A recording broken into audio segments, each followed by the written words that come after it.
వి gold trusted gold buyers మీరు తాకట్టు పెట్టిన బంగారాన్ని విడిపించి ఈ రోజు ఉన్న మార్కెట్ ధరకు కొనబడను 7771077720.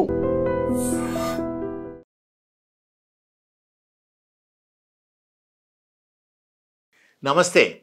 ఈరోజు మనము మోకాళ్ళ నొప్పుల గురించి మాట్లాడుకుందాము. మోకాళ్ళ నొప్పులు అనేటివి ప్రతి ఒక్కరికి వస్తూ ఉంటాయి.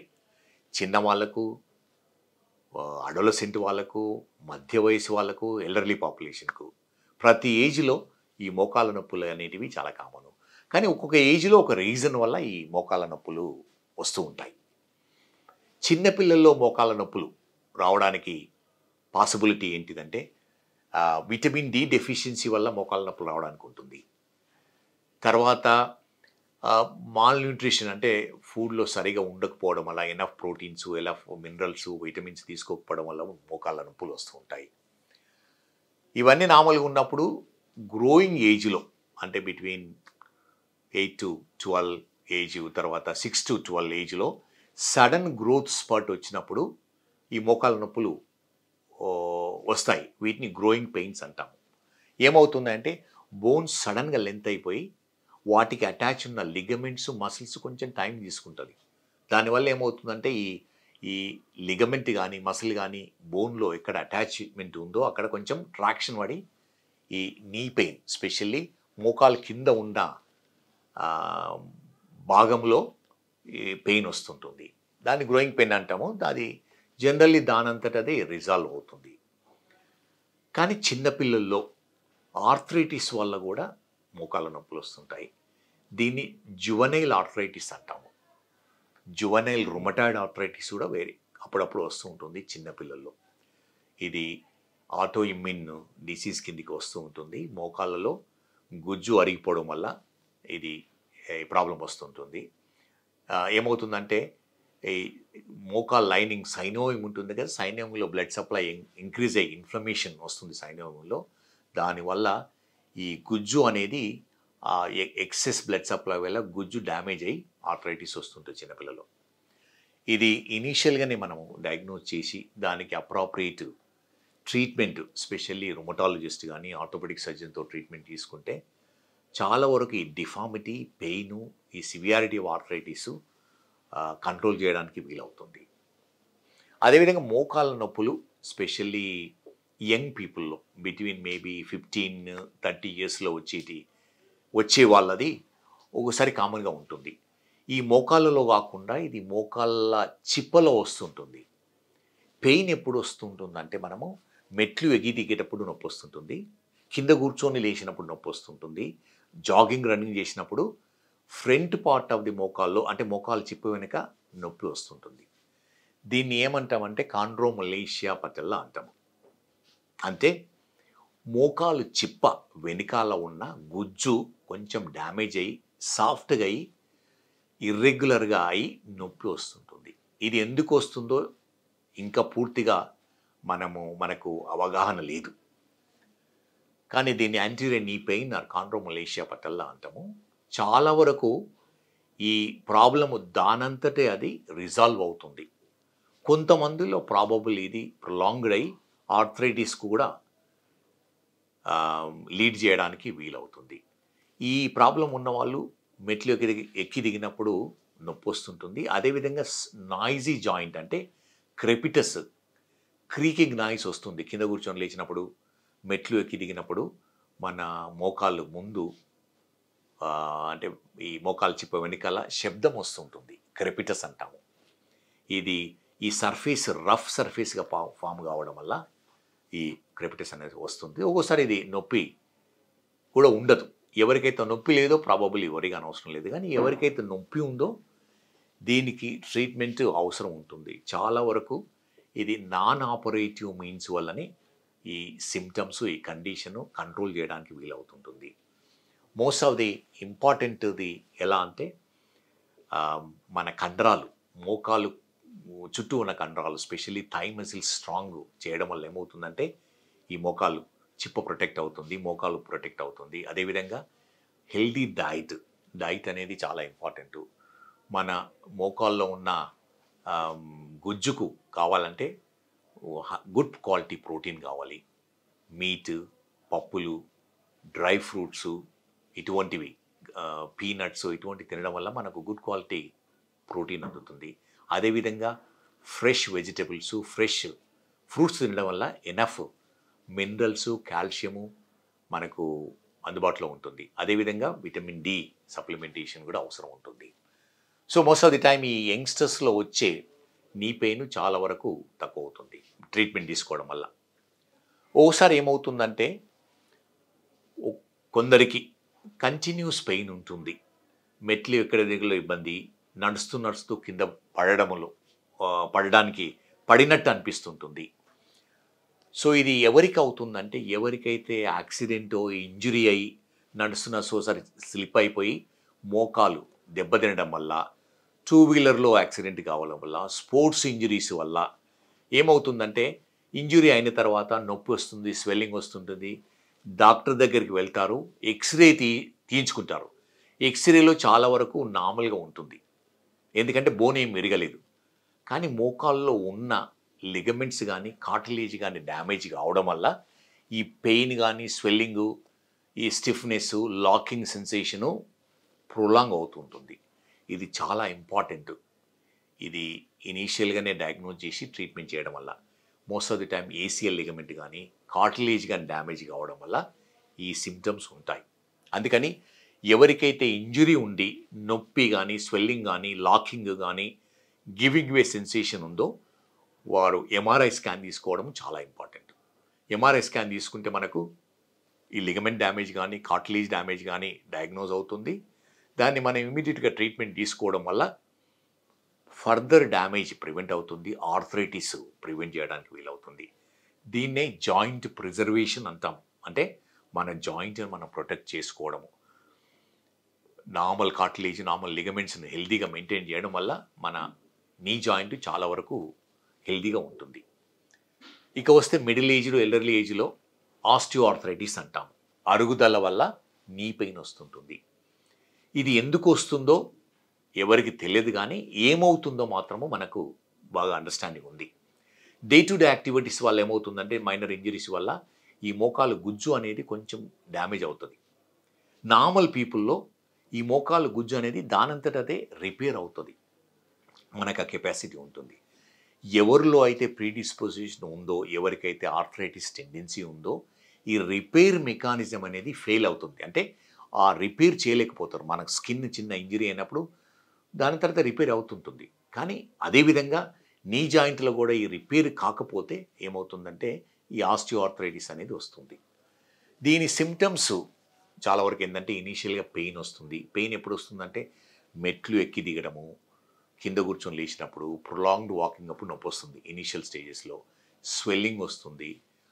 ఈ ఆర్థరైటిస్ ప్రోగ్రెస్ కావడంతో ఏమవుతుందంటే మనకు ఈ సిమ్టమ్స్ సివియర్ అవుతుంది. రెస్ట్ పెయిన్ ఉండడము, నైట్ పెయిన్ ఉండడము, స్లీప్ డిస్టర్బ్ కావడము, నడవలేకపోవడము, మన డే టు డే యాక్టివిటీ చేయలేకపోవడం అవుతుంటుంది. సో ఈ ఆర్థరైటిస్లో అనేది 4 స్టేజెస్ ఉంటాయి. స్టేజ్ 1 to 4 అంటే mild grade to severe grade. Most of the time ఇది 1-2 స్టేజెస్లో నాన్ ఆపరేటివ్ మీన్స్లో ఆపరేషన్ లేకుండానే ట్రీట్ చేయడానికి వీలవుతుంది. మన కండరాలు బలంగా పెట్టి హెల్దీ డైట్ తీసుకోవడము, వాకింగ్ చేయడము వల్ల ఇవి స్ట్రాంగ్ అవుతుంది. చాలామంది అపోహ ఏంటిదంటే ఈరోజు వచ్చారు, సార్ నాకు మోకాలు నొప్పి వస్తుంది, డాక్టర్ దగ్గరికి వెళ్ళాను, ఎక్స్రే తీశారు, కొంచెం అరిగిపోయింది, మీరు నడవడం ఆపేసేయండి అని. అది కరెక్ట్ అడ్వైస్ కాదు. నడవడం అనేది చాలా ఇంపార్టెంట్. హెల్దీ నీ ఉండాలంటే నడవడము చాలా ఇంపార్టెంట్. నడవడం వల్లనే మనకు మోకాలు గుజ్జు అనేది హెల్దీగా ఉంటుంది, రిపేర్ అవుతుంది. ఎవరికైతే కొంచెం అరుగుదల ఉందో వాళ్ళకు కూడా ఇంపార్టెంట్ ఇది నడవడం అనేది. వాకింగ్ అనేది very good exercise for the knee joint. So ఈ stage 1 to any stage, respective stage, walking అనేది చాలా important for a healthy cartilage వరకు. స్టేజ్ 2 to 3 ఉన్న వాళ్ళకు అప్పుడప్పుడు ఏమి ఇస్తామంటే పిఆర్పి ఇంజెక్షన్స్ ఇస్తాం. కానీ ఈ రోజు రేపుల్లో ఈ పిఆర్పి ఇంజెక్షన్స్ అనేది చాలా మిస్లీడింగ్గా ఉంది. ప్రతి ఒక్కరికి పిఆర్పి ఇంజెక్షన్స్ ఇచ్చేసి చాలా అంటే డబ్బులు ఖర్చు పెట్టుకొని వస్తూ ఉంటారు. సో సెలెక్టెడ్ పీపుల్కు ఈ పిఆర్పి ఇంజెక్షన్ పనిచేస్తుంటుంది. కానీ ఎవరికైతే సివియర్ ఆర్థరైటిస్ ఉందో, ఎవరికైతే లూజ్ బాడీస్ లోపల ఉన్నావో, ఎవరికైతే ఫ్లూయిడ్ ఉందో, సివియర్ డిఫార్మిటీ ఉందో, ఈ పిఆర్పి ఇంజెక్షన్ తీసుకోకూడదు. తీసుకోవడం వల్ల మీకేమీ బెనిఫిట్ ఉండదు. ఎవరికి ఆపరేషన్ అవసరం ఉంటుంది? ఈరోజు రేపుల్లో partial knee replacement, total knee replacement, robotic knee replacement అనేటివి చాలా కామన్గా అవైలబుల్ ఉన్నాయి. అండ్ అఫోర్డబిలిటీ కూడా చాలా పెరిగిపోయింది. ఒకప్పుడు చాలా ఎక్స్పెన్సివ్ ఆపరేషన్, ఇప్పుడు చాలా తక్కువ ఖర్చుతో ఈ పార్షియల్ రీప్లేస్మెంట్ కానీ, రోబోటిక్ నీ రీప్లేస్మెంట్ కానీ, టోటల్ నీ రీప్లేస్మెంట్ కానీ చేసుకోవచ్చు. స్టేజ్ 4 వాళ్ళకు ఎక్స్రేలో స్టేజ్ 4 సివియర్ డ్యామేజ్ ఉన్న వాళ్ళకు, ఎవరైతే ఈ నొప్పితో కంటిన్యూస్గా సఫర్ అవుతున్నారో, వాళ్ళు డే టు డే యాక్టివిటీ చేయలేకపోతున్నారో, వాళ్ళ నిద్ర డిస్టర్బ్ అవుతుందో, అటువంటి వాళ్ళకు ఎక్స్రేలో సివియర్ చేంజెస్ ఉంటే ఈ ఆపరేషన్ చేయడం వల్ల వాళ్ళు చాలా బెనిఫిట్ అవుతారు. కానీ జనరల్గా ఆస్టియోఆర్థరైటిస్ ఉన్న వాళ్ళకు 10% వాళ్ళకే ఈ నీ రీప్లేస్మెంట్ అనేది అవసరం ఉంటుంది. 90% ఈ నీ రీప్లేస్మెంట్ అవసరం ఉండదు. అందుకని ప్రతి ఒక్కరు భయపడిన అవసరం లేదు. మీరు ఆస్టియోఆర్థరైటిస్ బిగిన్ అయిన వెళ్ళే డాక్టర్ దగ్గరికి వెళ్ళిపోతే ఆపరేషన్ అంటారని. So majority of the osteoarthritis వాళ్ళకు ఆపరేషన్ లేకుండానే ట్రీట్ చేస్తాము. కానీ ఎవరికైతే ఆపరేషన్ అవసరం ఉందో తప్పనిసరిగా ఆపరేషన్ చేయించుకోవాలి. ఎందుకంటే మీ క్వాలిటీ ఆఫ్ లైఫ్ చాలా ఇంప్రూవ్ అవుతుంది. అండ్ ఈరోజు రేపుల్లో సింపుల్ ఆపరేషన్ అయిపోయింది. 25-30 మినిట్స్లో ఆపరేషన్ అయిపోతుంది. రోబోటిక్ టెక్నాలజీ వచ్చింది. తక్కువ నొప్పితో చేయగలుగుతాము. నెక్స్ట్ డేనే ఇంటికి పంపించగలుగుతాము. అందుకని మోస్ట్ ఆఫ్ ది ఆస్టియోఆర్థరైటిస్ పేషెంట్స్కు ఆపరేషన్ లేకుండానే simple means of exercise, diet, walking లాంటి వల్ల చాలా వరకు మేనేజ్ చేయడానికి వీలవుతుంది. ఈ రోజు రేపుల్లో హీల్ పెయిన్ అంటే పాదంలో నొప్పి రావడం అనేది చాలా కామన్ ప్రాబ్లం అయిపోయింది. దీన్నే ప్లాంటార్ ఫేషియటిస్ అంటాము. ఇది జనరల్గా యంగ్ పీపుల్లోనే వస్తుంటుంది.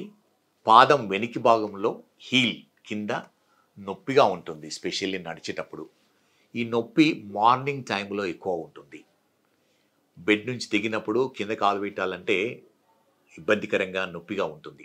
కొంత టైం అయిన తర్వాత అదే సర్దుకుపోతుంటుంది. ఒక్కొక్కసారి చాలా సివియర్గా ఉండి నడవలేకపోతారు. జనరల్ ఇది లేడీస్లో కొంచెం ఎక్కువ ఉండడానికి ఉంటుంది. ఎవరైతే ఓవర్ వెయిట్ ఉన్నారో వాళ్ళలో కూడా కొంచెం ఇన్సిడెన్స్ ఎక్కువ ఉంటుంది. యాక్చువల్గా ఏమవుతుందంటే హీల్లో చిన్న ఎముక పెరుగుతూ ఉంటుంది. అది ఆ కండరాల్లో షార్ప్గా ఉండడం వల్ల ఏమవుతుందంటే అది గుచ్చుకోవడం అంటారు. తర్వాత దానికి అటాచ్మెంట్ ఒక ప్లాంటార్ ఫేషియా అని ఉంటుంది. అది టైట్గా కావడం వల్ల దాని అటాచ్మెంట్ దగ్గర ఇన్ఫ్లమేషన్ రావడం వల్ల ఈ heel pain or planter fasciitis ఉంటుంది. ఇది వెరీ కామన్ ప్రాబ్లం, కానీ వెరీ బినైన్ ప్రాబ్లం. అంటే ఏమి వరిగా కానవసరం లేదు దీని గురించి.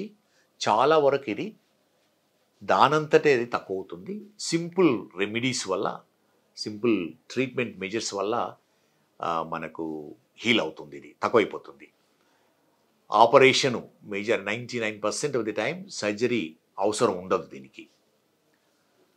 సో ఎవరికైతే ఈ హీల్ పెయిన్ వచ్చిందో డాక్టర్ దగ్గరికి వెళ్ళి కొన్ని టెస్టులు చేసుకోవాల్సి ఉంటుంది.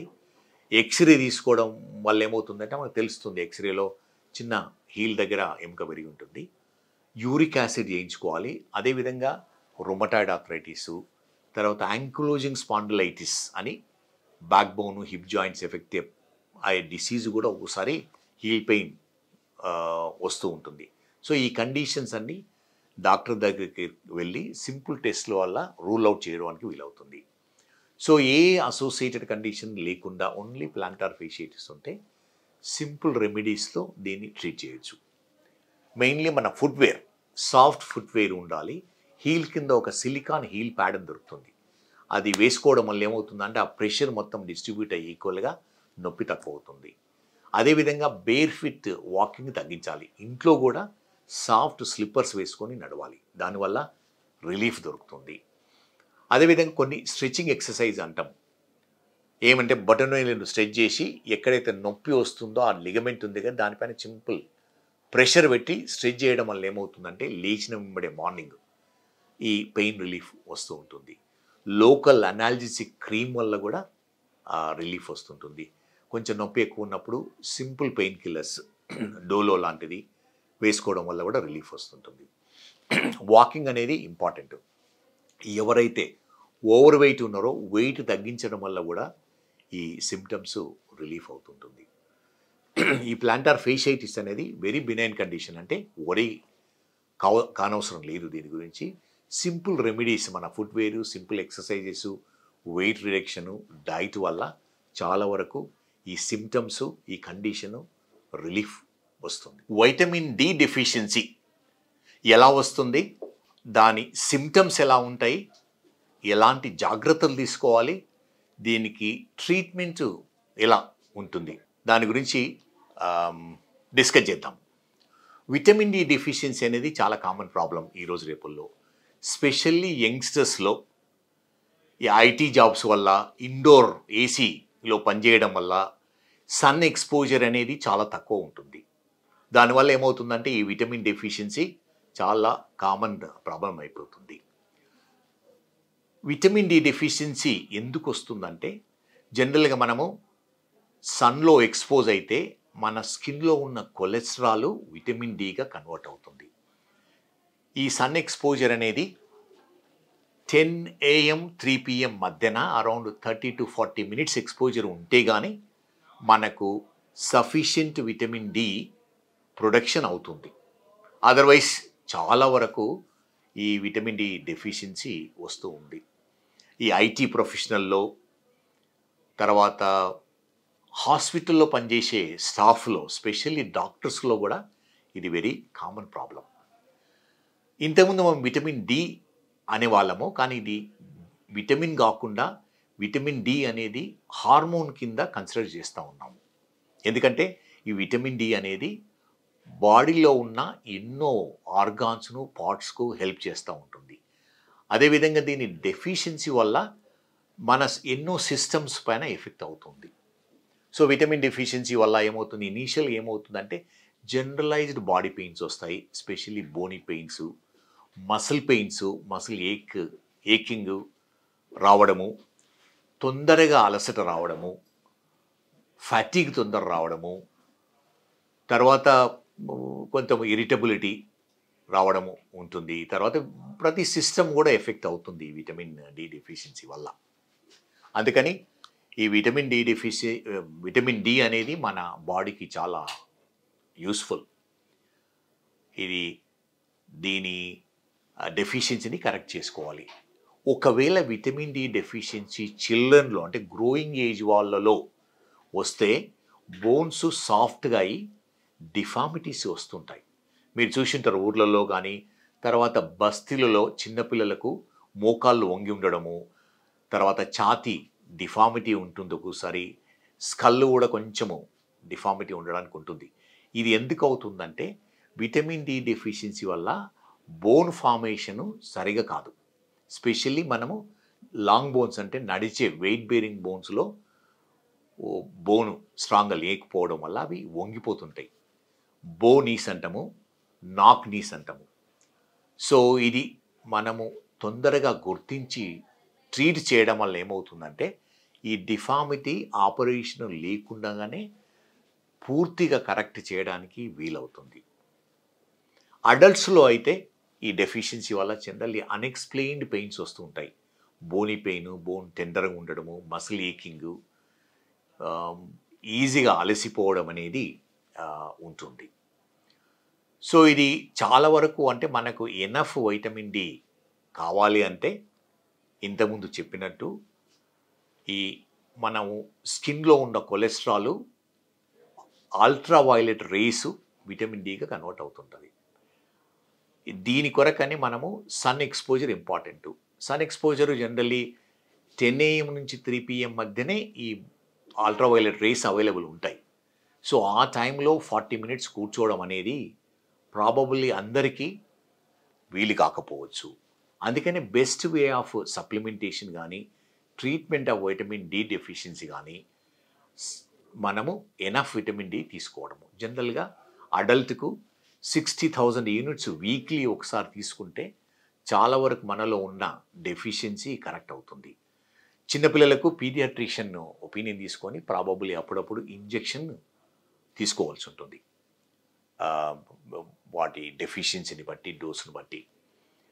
తర్వాత ఈ 60,000 ఒక 6 వీక్స్ తీసేసుకొని తర్వాత 2 వీక్లీ ఒకసారి తీసుకొని అదే మెయింటెనెన్స్ డోసు ప్రాబబ్లీ అందరూ కూడా మంత్లీ ఒకసారి 60,000 యూనిట్స్ ఆఫ్ విటమిన్ డి తీసుకోవడం వల్ల ఏమవుతుందంటే ఈ విటమిన్ డి డెఫిషియన్సీ ప్రివెంట్ చేయడానికి వీలవుతుంటుంది.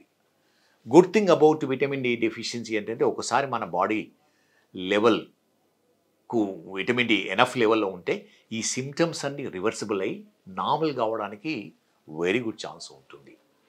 ఇంకో విషయం ఏంటిదంటే ఎక్సెస్ విటమిన్ డి కూడా మంచిది కాదు. విటమిన్ డి టాక్సిసిటీ అంటాము. 100 యూనిట్స్ కంటే మన బ్లడ్ లెవెల్ ఎక్కువ ఉన్నప్పుడు టాక్సిసిటీ వచ్చి కొన్ని కాంప్లికేషన్స్ రావడానికి, ఎస్పెషల్లీ బ్లైండ్నెస్ రావడానికి ఉంటుంది. అందుకని మోస్ట్ ఆఫ్ ది టైం ఇంజెక్షన్స్ను అవాయిడ్ చేసి అడల్ట్స్లో టాబ్లెట్స్ తీసుకోవడం వల్ల ఏమవుతుందంటే ఈ టాక్సిసిటీ ప్రివెంట్ అవుతుంది. మనము ఓరల్ టాబ్లెట్స్ కానీ ఓరల్ లిక్విడ్ తీసుకోవడం వల్ల మనకు బాడీ ఎంత అవసరం ఉందో అంతే తీసుకుంటుంది. Chances of toxicity are very low మనము ఓరల్ మెడికేషన్స్ వల్ల. ఈ విటమిన్ డితో పాటు కాల్షియం సప్లిమెంటేషన్ చాలా ఇంపార్టెంట్. చాలామంది అంటుంటారు రోజు కాల్షియం ట్యాబ్లెట్స్ తీసుకుంటున్నాను అయినా నా బోన్స్ చాలా వీక్ ఉంటాయని. సో వాళ్ళకి ప్రాబబ్లీ విటమిన్ డి డెఫిషియన్సీ ఉండడం వల్ల ఈ కాల్షియం అబ్జార్బ్ సరిగా అవడం లేదు.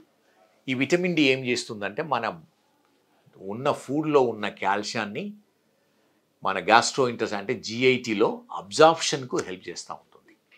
అందుకని ఈ విటమిన్ డి అనేది చాలా ఇంపార్టెంట్ కాల్షియం మెటబాలిజంకు. ఈ కాల్షియం అనేది బోన్స్లో ఉంటుంది, మసిల్స్లో ఉంటుంది, జాయింట్లో ఉంటుంది, మన బ్లడ్ లెవెల్స్ కూడా మెయింటైన్ చేస్తుంది కాల్షియం. అందుకని విటమిన్ డి చాలా ఇంపార్టెంట్. ప్రతి పార్ట్లో కాల్షియం అనేది ఇంపార్టెంట్. సో ఎనఫ్ కాల్షియం అనేది అవసరము. బ్లడ్ లెవెల్ చాలా వరకు కాల్షియం ఎలా అంటే బాడీ నుంచి తీసేసుకొని బ్లడ్ లెవెల్ మన బాడీ మెయింటైన్ చేస్తుంది. అంటే బోన్లో ఉన్న ఎప్పుడైనా కాల్షియం డెఫిషియన్సీ ఉందనుకోండి, బోన్లో ఉన్న కాల్షియం తీసేసుకొని బ్లడ్లో సర్క్యులేట్ చేయిస్తుంటుంది. దానివల్ల ఏమవుతుంటుంది, బోన్ వీక్ అవుతుంది, స్ట్రెస్ ఫ్రాక్చర్స్ వస్తుంటాయి ఎల్డర్లీ ఏజ్ గ్రూపుల్లో. అందుకని విటమిన్ డి ప్లస్ కాల్షియం అనేది చాలా ఇంపార్టెంట్. సో సింపుల్గా ఎలా అంటే చాలా వరకు మన ఈ రోజు రేపుల్లో బిజీ ప్రొఫెషన్లో ఎండకు ఎక్స్పోజ్ అవ్వడానికి పాసిబిలిటీ ఉండదు. అందుకని ఈ సప్లిమెంటేషన్ తీసుకోవడం వల్ల విటమిన్ డితో పాటు కాల్షియం సప్లిమెంటేషన్ అనేది తీసుకోవడము చాలా ఇంపార్టెంట్. ఈ విటమిన్ డి కాల్షియం అనేది ప్రెగ్నెన్సీ వాళ్ళకు చాలా ఇంపార్టెంట్. వాళ్ళకు అడిషనల్ డోస్ అవసరం ఉంటుంది. అదేవిధంగా లాక్టేటింగ్ మదర్స్, బ్రెస్ట్ ఫీడింగ్ చేసే మదర్స్ కూడా, ఎందుకంటే చైల్డ్ కూడా ఆ బేబీ కూడా మదర్ నుంచి వెళ్తుంటుంది కాల్షియం కానీ విటమిన్ డి, వాళ్ళకి ఎక్స్ట్రా సప్లిమెంటేషన్స్ అవసరం ఉంటుంది. అందుకని విటమిన్ డి వల్ల వచ్చే సిమ్టమ్స్ కానీ ప్రాబ్లమ్స్ కానీ కంప్లీట్లీ రివర్సబుల్, ప్రొవైడెడ్ మనము తొందరగా డయాగ్నోజ్ చేసి ట్రీట్మెంట్ తీసుకోవడం వల్ల ఏమి లాంగ్ టర్మ్ ఎఫెక్ట్స్ లేకుండా ఉండడానికి ఉంటుంది. And don't forget to subscribe to iDream. And for more videos, please subscribe to iDream. Please subscribe to iDream. Please subscribe iDream. And please subscribe to iDream. For more videos, subscribe to iDream. please like, share and subscribe to the channel. Congratulations, iDream. Subscribe to iDream. Subscribe to iDream. So subscribe to iDream Media.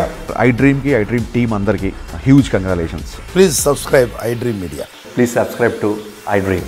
Subscribe iDream. Please subscribe to iDream. iDream అంటే నా కళల ఛానల్ను subscribe చేసుకున్న నోరు తిరుగుతలేదు, మీరైతే గంట గుర్తు కొట్టండి. For more such videos, please subscribe to iDream. Subscribe to iDream. Please subscribe to iDream. Please subscribe iDream Media. Please do subscribe to iDream. Please subscribe to iDream Media. For best entertainment and information, please subscribe iDream.